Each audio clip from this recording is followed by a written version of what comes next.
John of the Cross reminds us of the intimate connection with the Holy Spirit.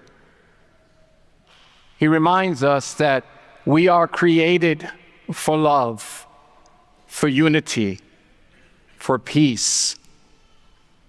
God's greatest desire and our greatest need is to be intimately connected with God in divine mercy, to be united to Him, and to allow our soul, our hearts, to be cared for, nourished, fed, loved. And he speaks of this relationship between fire, the breath of God, that fire that gives life and sanctifies all things, that heals, that forgives, that renews, that replenishes, that fire. And then he says, at times, we are like a wet log. He says we're so full of ourselves, and we're so heavy, and we resist the Holy Spirit. But when we allow ourselves to enter into the presence of the Holy Spirit, and we simply allow God to do all the work, that what happens when a wet log is just so weighted down, it's good for nothing. It can't do anything. It's so heavy that when we stop resisting the Holy Spirit, and we stop resisting God's love, and we allow ourselves to be loved, that's what we're created for, holy communion with God, that when we permit the Holy Spirit to come upon us the way He came and overshadowed our Mother Mary, that if we would allow Him to do the same for us, that we too would have the Word incarnate inside of us, and we will be in union with God, and God in union with us. And he says we must permit the Holy Spirit to first come upon us and begin to dry all that heaviness, all that wetness away. We stop fighting and we just allow the Holy Spirit to come upon us. And like fire, it begins to dry. And then it begins little by little to go into all those crevices. It seeks out impurity.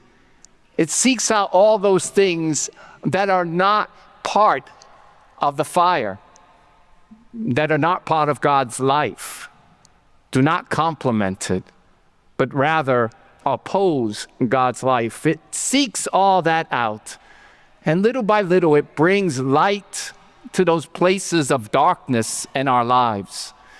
And as it begins to dry, it begins to bring light. As it brings light, it begins to warm. And as it begins to warm, it makes us the fire. We begin to become people who are able to bring that dryness, that air to other people, that set aflame with God's love, that we can bring light to our family and friends in darkness.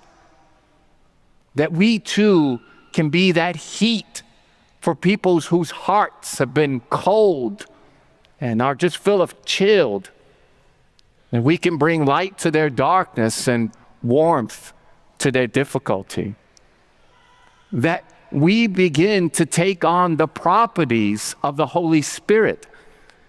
And then we begin to allow God to do His work, to go to other people who are like that wet log, and allow God to bring that dryness to their life, to take away all that humidity, all that excess dew, so to speak, all that extra baggage, that we allow the Lord to be light to other people in their darkness, and to begin to heat that chill, that coldness that they have. So St. John of the Cross reminds us, why are you resisting the Holy Spirit? Why are you keeping God away from you and from your life? What is it that you're resisting God from loving you, from forgiving you, from healing you, from setting your own hearts on fire? We need to allow the Holy Spirit to come upon us, to overshadow us like he overshadowed our Mother Mary. That when he brings his warmth, when he brings his light, when he brings that heat and the fire of his love, then we too can enter into that divine and intimate union that you and I were created for.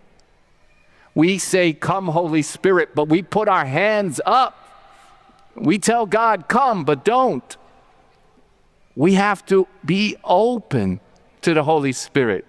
Oh, he's got great gifts: wisdom, knowledge, understanding, counsel, fortitude, piety, holy fear. We are to allow the Holy Spirit to come upon us and bear fruit that is pleasing to the Father through the Son and the Spirit. Love, peace, joy, patience, kindness, goodness, generosity, faithfulness, gentleness, self-control, modesty, chastity. That wherever the Holy Spirit is, there's life. And if there's life, God is going to bring that fire to others. We become living sacraments. We are temples of the Holy Spirit. Let us not tell the Lord, "Come," but keep your distance. Let us really say, "Come, Holy Spirit, come," and set our hearts on fire so you can continue to renew the face of the earth.